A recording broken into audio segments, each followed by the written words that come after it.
Fala galera do canal ES 3.0, tudo bem com vocês? Bom, seja muito bem-vindo a esse espaço onde nós partilhamos um pouquinho mais sobre a palavra de Deus. Um bom dia, uma boa tarde ou uma boa noite, dependendo da hora que você estiver assistindo esse vídeo.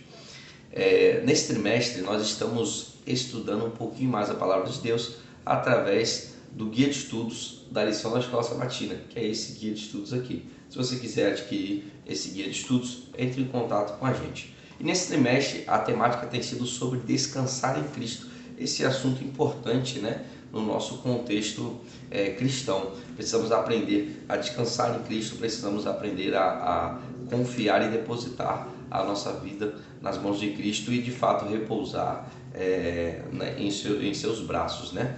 Na temática dessa semana, e a lição de hoje que você está assistindo é do dia 22 de agosto, então hoje, dia 22 de agosto, é o dia que você está estudando junto comigo, mas a temática da semana, que começou ontem, no sábado, dia 21, o título é Os Ritmos do Descanso. Isso aí, Os Ritmos do Descanso.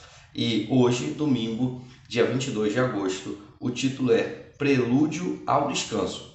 Bom, a lição dessa semana, né, que nós estamos, vai falar um pouquinho sobre o dia que Deus colocou especialmente para a gente descansar. Olha que legal, Deus, ele criou, ele inventou um dia para a gente descansar.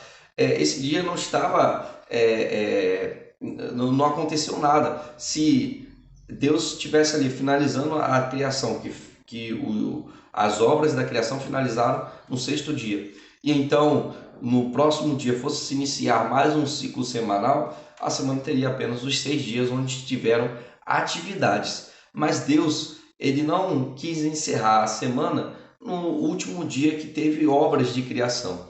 Ele então criou mais um dia, ele colocou mais um dia no calendário. Vocês percebem? Deus inventou mais um dia, criou um dia e colocou esse dia para fechar a semana. E então, depois desse dia, renovaria-se o ciclo semanal, começaria de novo, primeiro dia da semana, indo até o 7º dia. Então Deus, ele planejou esse dia para que nós pudéssemos descansar.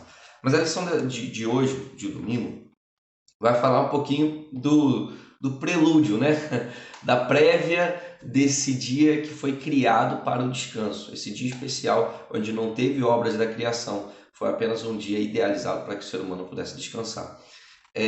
E logo na lição começa falando e citando aqui alguns detalhes da criação e detalhes assim exuberantes da criação.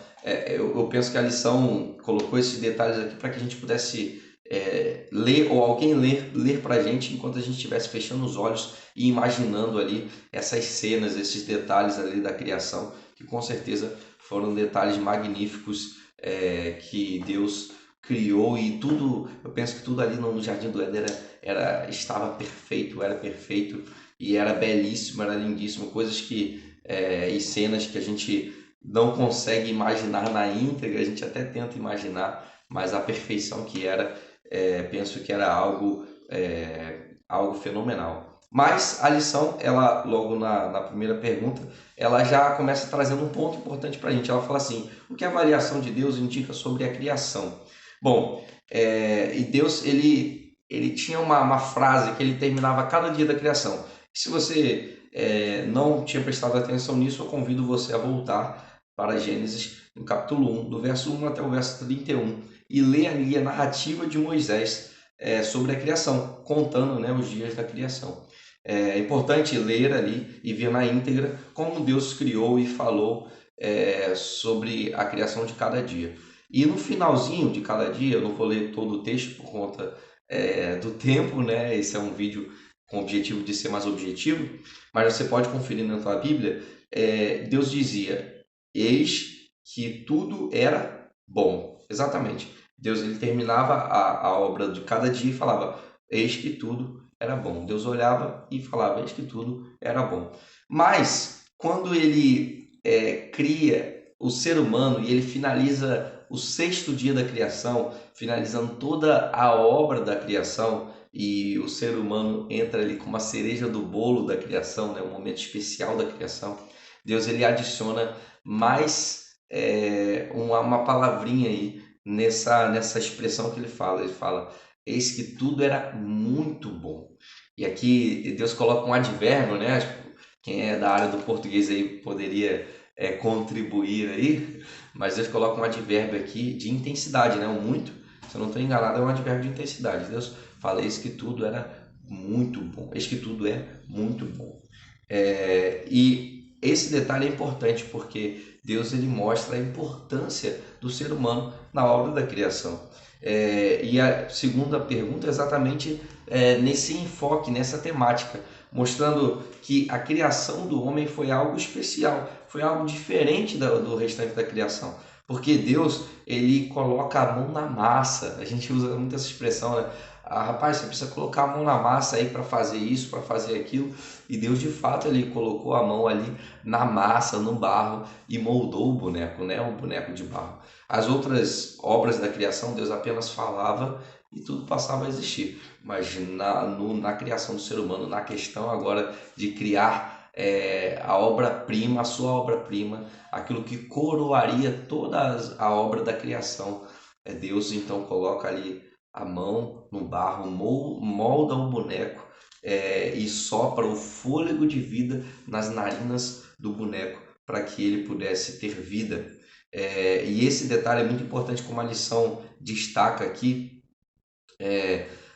Diz assim, ó, a criação de Eva, a partir da costela de Adão, adiciona outro elemento importante na semana da criação.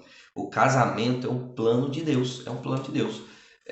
Deus ele pega da costela de Adão, e eu analisando aqui vejo que tem dois motivos bem especiais. O primeiro da costela para mostrar que os dois são iguais, mas também para mostrar que os dois eram uma só carne. Os dois tinham a mesma essência. O casamento é de fato a união de duas pessoas, onde agora os dois têm um só pensamento. A união dos dois coloca os dois em um só objetivo, em um só caminho, mostrando que os dois deveriam agora caminhar juntos, formar uma família e caminhar juntos ali, juntos de Jesus, né? Se não tivesse pecado, se Adão e Eva não tivessem caído, os dois, né, continuariam ali casados, como continuaram depois, mas claro que sem todas as consequências do pecado, e eles caminhariam juntos ali, criando seus filhos, juntos de Cristo, e Cristo visitava eles cada finalzinho de dia, né? Deus visitava o casal, conversava com eles. Penso que Adão e Eva depois apresentaria seus filhos a Jesus e educariam eles juntos, para que pudessem ali cada dia mais aprender mais sobre o seu Criador. Mas a família é algo, né? Voltando ao foco, a família é algo que Deus instituiu, e o próprio nome dos dois em hebraico mostra isso, né? Ish e Ishá. Ish significa homem, Ishá significa mulher no hebraico. Se você tem a lição aí, você está conferindo que a raiz dos dois é a mesma, né? Ishá vem da raiz de Ish, que significa homem, e Ishá, mulher, mostrando que os dois têm a mesma identidade. Então, meus amigos, devemos sempre lembrar de que o nosso Criador, ele planejou algo muito especial para a gente.